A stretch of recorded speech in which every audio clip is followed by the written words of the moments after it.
Hello नमस्कार, welcome to Kargil news India में आस्था शर्मा। तो आइए आज की बड़ी खबरों पे नजर डालते हैं। भारत ने स्वदेशी सेल ब्रॉडकास्ट सिस्टम लॉन्च किया है, जिससे आपदा के समय सभी मोबाइल यूजर्स को तुरंत अलर्ट भेजे जा सकेंगे। यह सिस्टम बिना इंटरनेट या फोन नंबर के काम करता है और सेकंडों में बड़े स्तर पर लोगों तक चेतावनी पहुंचाता है।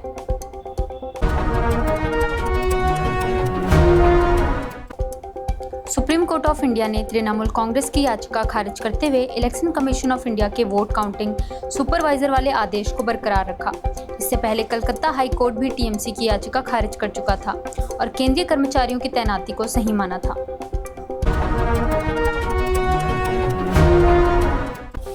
देवेंद्र फडणवीस सरकार ने ऑटो और टैक्सी ड्राइवरों के लिए मराठी भाषा अनिवार्य करने का फैसला किया है, जिससे बिना मराठी जाने लाइसेंस पर खतरा हो सकता है। इस फैसले पर भारतीय जनता पार्टी के बिहार और यूपी के सहयोगी दलों ने चिंता जताते हुए सावधानी बरतने की सलाह दी है।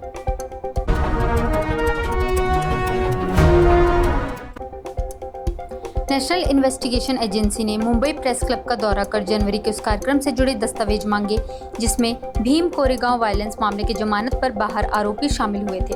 क्लब ने 3 सदस्यों को निलंबित किया है, जबकि पूर्व अध्यक्ष गुरबीर सिंह ने इसे क्लब चुनाव से पहले राजनीतिक रूप से प्रेरित बताया।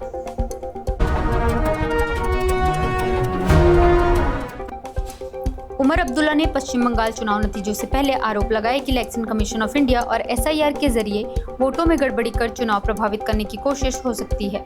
उन्होंने चेतावनी दी कि अगर इसका असर नतीजों पर पड़ा तो यह पूरे लोकतंत्र के लिए खतरनाक साबित होगा।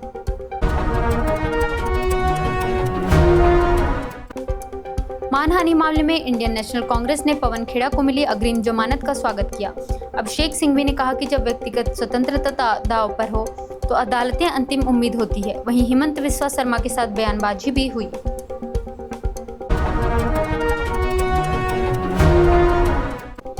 चुनाव खत्म होने के बाद पश्चिम एशिया संकट के चलते ऊर्जा कीमतों में तेजी आई है, जिससे पेट्रोल डीजल के दाम बढ़ाने पर विचार हो रहा है। सरकारी तेल कंपनियां बढ़ते घाटे के कारण कीमतों में बढ़ोतरी का दबाव बना रही है।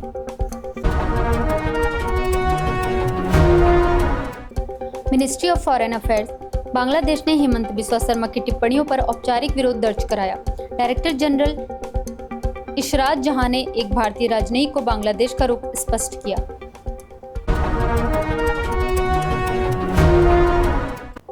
ढाका और न्यू दिल्ली के बीच पूर्ण वीजा सेवाएं फिर से शुरू करने पर सहमति बन रही है, जिससे दोनों देशों के लोगों की आवाजाही आसान होगी। साथ ही इंडिया और बांग्लादेश के बीच राजनीतिक स्तर पर बातचीत और सहयोग को भी आगे बढ़ाने की कोशिशें जारी है। चीफ जस्टिस ऑफ इंडिया ने सिक्किम को देश की पहली पेपरलेस न्यायपालिका घोषित किया, जो डिजिटल सुधार की दिशा में बड़ा कदम है। उन्होंने कहा कि डिजिटल बदलाव अब विकल्प नहीं बल्कि कानून के शासन को बनाए रखने के लिए एक व्यवहारिक जरूरत है।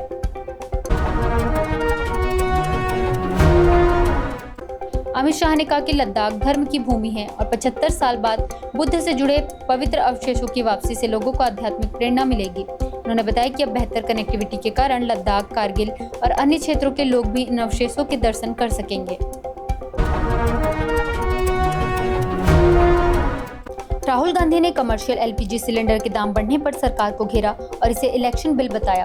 विपक्षी दलों ने कहा कि 5 राज्यों में मतदान खत्म होने के सिर्फ 2 दिन बाद गैस कीमतों में बढ़ोतरी करना जनता पर बोझ डालने जैसा है।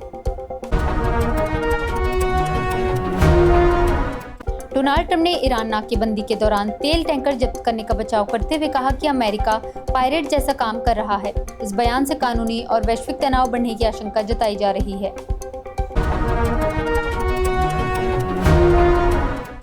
अब्बास अरागची ने कहा कि ईरान कूटनीति के लिए तैयार है, लेकिन इसके लिए अमेरिका को अपनी धमकी भरी भाषा और रवैया बदलना होगा। यह बयान ऐसे समय आया जब डोनाल्ड ट्रंप ने ईरान के नए शांति प्रस्ताव पर असंतोष जताया है।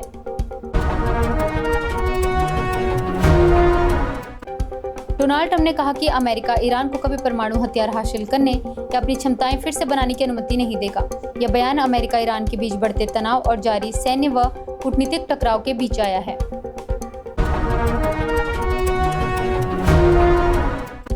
इस्लामिक रेवोल्यूशनरी गार्ड कॉर्प्स ने स्टेट ऑफ हॉर्मज में नए नियम लागू करने का ऐलान किया ताकि समुद्री मार्ग पर अपना नियंत्रण मजबूत किया जा सके। वहीं अमेरिका ने साफ किया है कि उसका नौसैनिक ब्लॉकेड तब तक जारी रहेगा जब तक समुद्री आवाजाही सामान्य स्तर पर नहीं लौटती।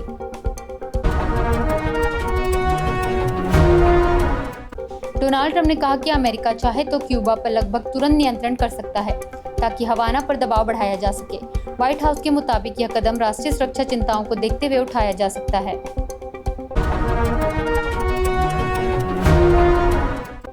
ईरान ने अमेरिका के साथ शांति वार्ता के लिए अपनी शर्तें कुछ नरम की है, लेकिन फिलहाल परमाणु मुद्दे को बाद में उठाने का प्रस्ताव दिया है। हॉर्मज में बाधा के कारण वैश्विक तेल सप्लाई प्रभावित हुई है, जिससे कीमतों में उछाल और अंतर्राष्ट्रीय चिंता बढ़ गई है।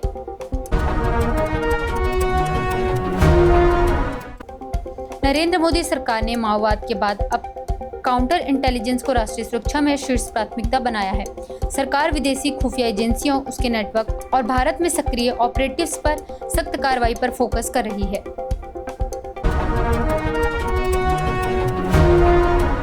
ये थी आज की बड़ी खबरें। बने रहिए गार्गी न्यूज इंडिया के साथ। मैं आस्था शर्मा। धन्यवाद।